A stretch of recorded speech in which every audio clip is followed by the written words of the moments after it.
Joining us now, member of the House Judiciary Committee, Democratic Congressman David Cicilline of Rhode Island, and co-chair of the Equality Caucus, Democratic Congresswoman Sharice Davids of Kansas. Both have voted in support of the Equality Act, which we'll get to in just a moment. Great to have you both. Thanks for having me. So what do you make of the news I just reported? I mean, there is this sort of friction between the concept of focusing on impeachment and the battles with Trump and looking like you're getting something done or actually getting something done. Yeah, look, I think the Democratic caucus is completely unified on 2 points. One is to continue to deliver on the commitments we made to drive down the cost of health care, drive down the cost of prescription drugs, raise family incomes, develop a bold infrastructure plan, and take on the corruption and self-dealing in Washington and get the government working for the people. Democrats have passed almost 250 pieces of legislation.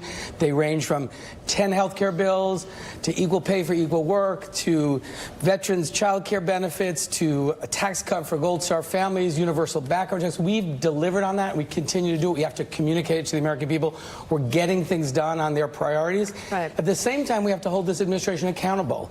And we have to make sure that the president doesn't behave like he's above the law and that he's accountable for his misconduct. We have to do both things. There's been a lot of news coverage of the second part. Right. Not nearly enough on the first part. It's our responsibility in our own districts to keep communicating what we're getting done that are the urgent priorities of the American people. So, Congresswoman, how do you break through the ground noise in these focus groups showing that if it doesn't involve Trump, a lot of Americans aren't aware of political developments? Well, I think, first of all, it's great to be here and have the chance to talk about the Equality Act and the work that we've been doing in the House, pushing bills through and expecting the Senate to take these bills up and vote on them.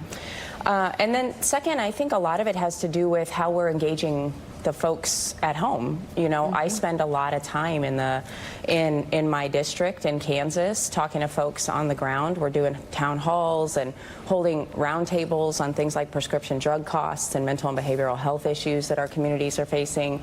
And I think it is incumbent upon us to make sure that we're continuing to engage with the folks who elected us and asked us to go to Washington, D.C. and represent the values of our district. So what are you hearing back in your district when it comes to Donald Trump, impeachment versus, again, the kitchen table issues? You know, I really am.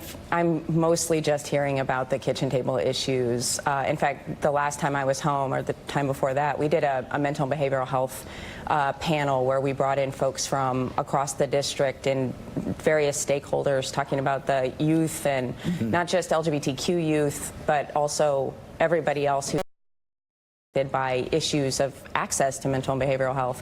And then I hear a lot about infrastructure. You know, the Midwest is getting hit really, really hard with these floods, and we got to make sure that we're taking care of the people at home. As somebody on the Transportation and Infrastructure Committee, I know how important it is to make sure that we're thinking about the infrastructure that we have to be building for our grandchildren.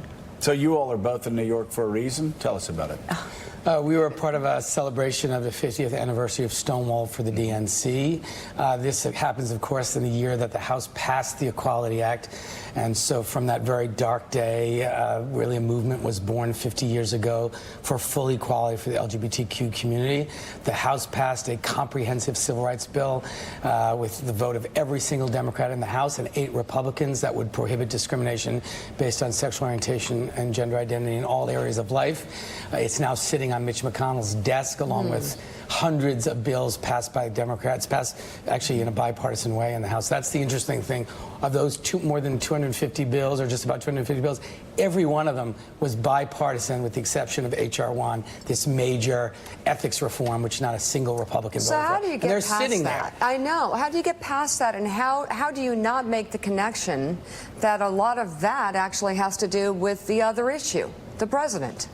Well, that's right. I mean, the president also has the ability to be advocating for legislation that we've passed that will drive down health care costs, that would protect coverage for pre-existing conditions, that would raise family incomes. He's not going to do that. Right. So at some point, the American people are going to decide, look, if we like all the things that Democrats passed in the House and we want them to become reality, we have to change the composition of the Senate and elect a new president. And at the end of the day, Mitch McConnell doesn't answer to the president. He answers to the people of his constituency. And I think that they should be putting pressure on Mitch McConnell to make sure that they're doing their jobs and voting on these bills. So putting aside the stalled nature of the Equality Act, I think it's fair to say that the gay rights movement has probably been one of the most successful advocacy communities and movements in my generation at least. What are the lessons as politicians that you've taken from their successes in changing public opinion that you hope to apply not just to continuing to push LGBTQ legislation, but progressive legislation writ large?